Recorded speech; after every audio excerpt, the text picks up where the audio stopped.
Y listo. Encendido.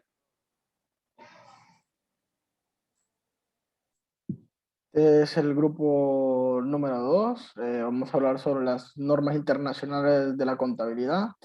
La cátedra de contabilidad general con el máster Daniel. Conformado por el grupo con Eduardo Antonio, Jorge Enrique Suazo, Catherine Castillo y su servidor Kevin Reyes. En la siguiente informe se describirá las normas internacionales de la contabilidad que muchas veces se dejan espacios abiertos cuando las opciones de elección para quien prepara para los estados financieros.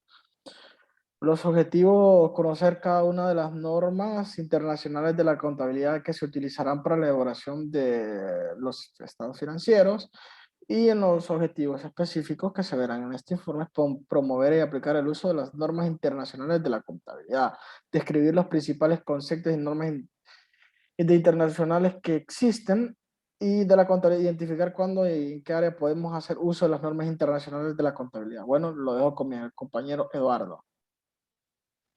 Buenas, yo les hablaré un poco sobre la NIC 11, que es la norma de contratos de construcción.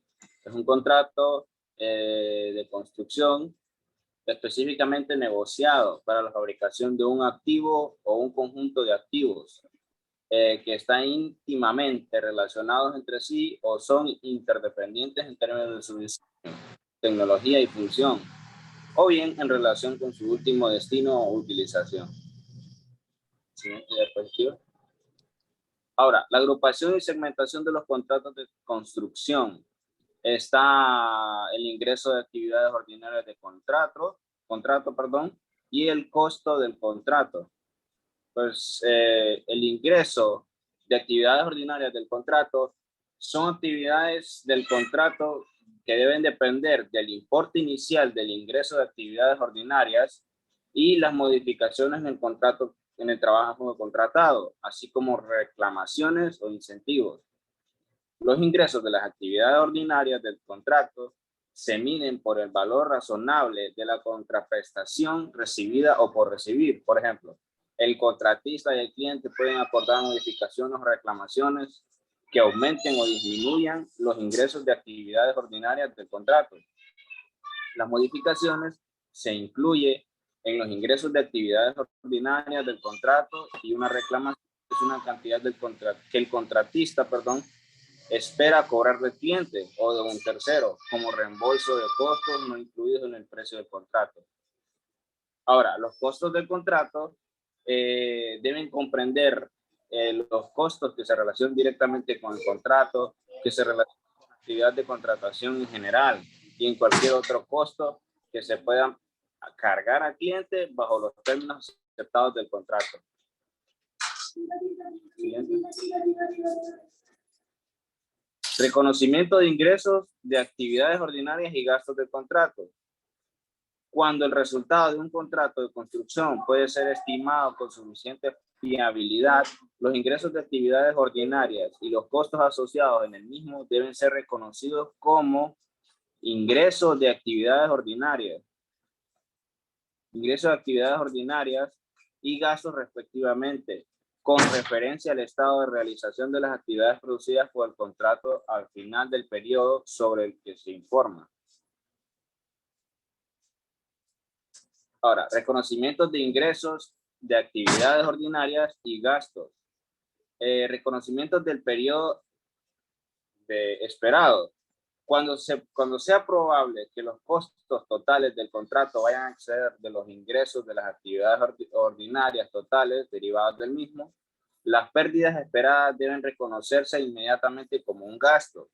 Ahora, los cambios en las estimaciones. Es el método de porcentaje de realización. Se aplicará acumulativamente en cada periodo contable en las situaciones y estimaciones de ingresos de actividades ordinarias y costos totales hasta la fecha. Por tanto, el efecto de un cambio en las estimaciones de los ingresos o costos del contrato en cuestión o en el efecto de un cambio en el desenlace esperado del contrato serán tratados como cambios en la estimación contable. Ahora, información a revelar, perdón. Una entidad de información tiene que revelar el importe de los ingresos de actividades ordinarias del contrato, los métodos utilizados para determinar la posición de ingresos de actividades ordinarias del contrato. También revelará información sobre las cantidades acumuladas de costos incurridos y de ganancias reconocidas, la cuantía de los anticipos recibidos y la cuantía de las retenciones en los pagos. Esto fue mi parte, los dejo con mi compañero.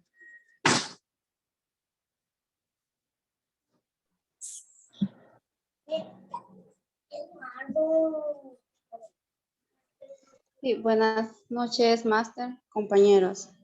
Yo les voy a hablar de la NIC 12 sobre los impuestos sobre las ganancias. Define el impuesto corriente como la cantidad a pagar por el impuesto a la ganancia relativa a la ganancia fiscal del periodo. Según la norma, el reconocimiento de pasivos y activos por este impuesto debe cumplir las siguientes condiciones. El impuesto corriente será reconocido como pasivo siempre y cuando esté pendiente de pago. Si la cantidad cancelada excede el importe a pagar, este monto deberá ser considerado como un activo y corresponderá ser devuelto. Si el importe a cobrar que pertenece a una pérdida fiscal puede ser retrotraído para recuperar las cuotas corrientes satisfechas en periodos anteriores, entonces debe ser reconocido como un activo. Cuando una pérdida fiscal se utilice para recuperar el impuesto corriente cancelado en periodos anteriores, la entidad deberá reconocerlo como un activo en el mismo periodo en el que se produce pérdida fiscal mencionada.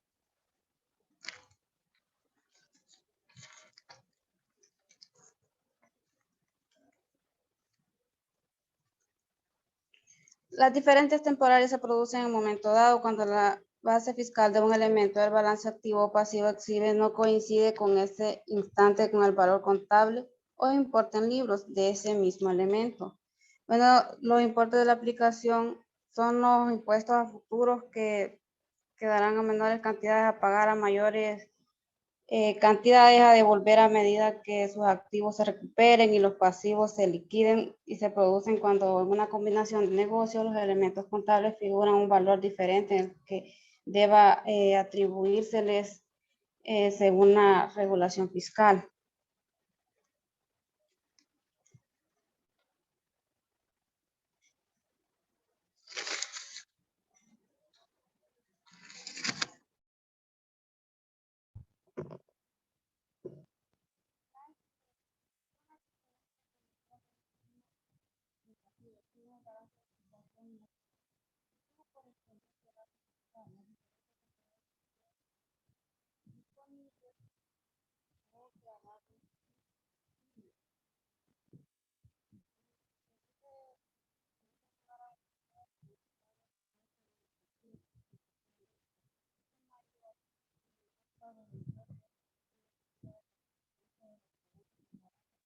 Se reconocerá respectivamente como un pasivo por el referido a un activo inferido.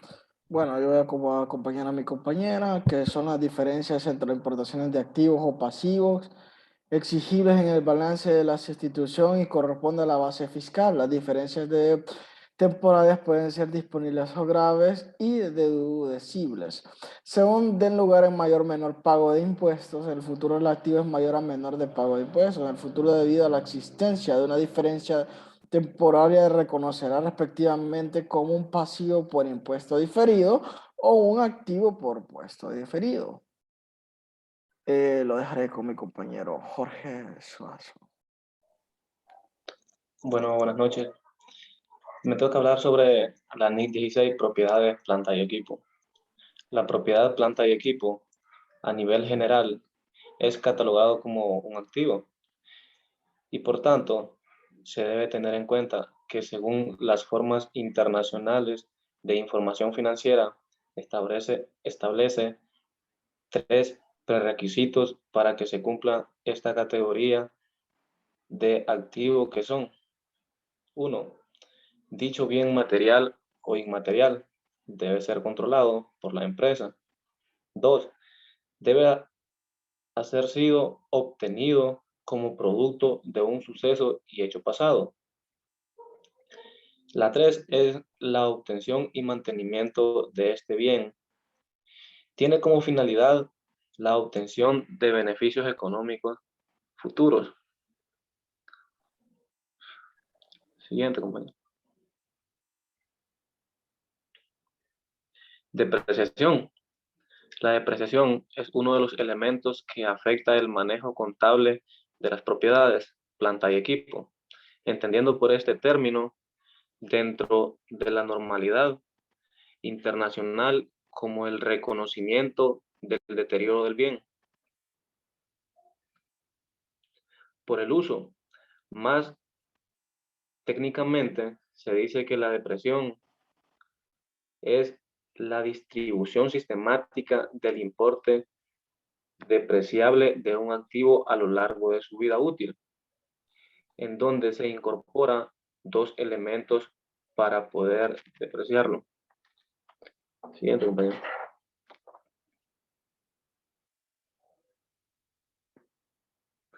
Bueno, vamos a hablar un poco de los valores. Valor residual. Se dice que dentro de esta normatividad también se hace necesario la determinación del valor residual, el cual se espera ser recuperado en el momento en que el activo deja de ser sujeto de depreciación. Vida útil, tiempo a plazo o en cual la entidad espera ser utilizado. Ese activo depreciable por parte de la entidad. Sin embargo, también puede ser entidad como el número de unidades de producción que se espera obtener el mismo por parte de la entidad. El valor del uso. El valor actual de los futuros estimados que se espera obtener del uso de ese activo y su enajenación por otra vía final de su vida útil. Bueno, el costo del activo. Dejo de compartir, compañero.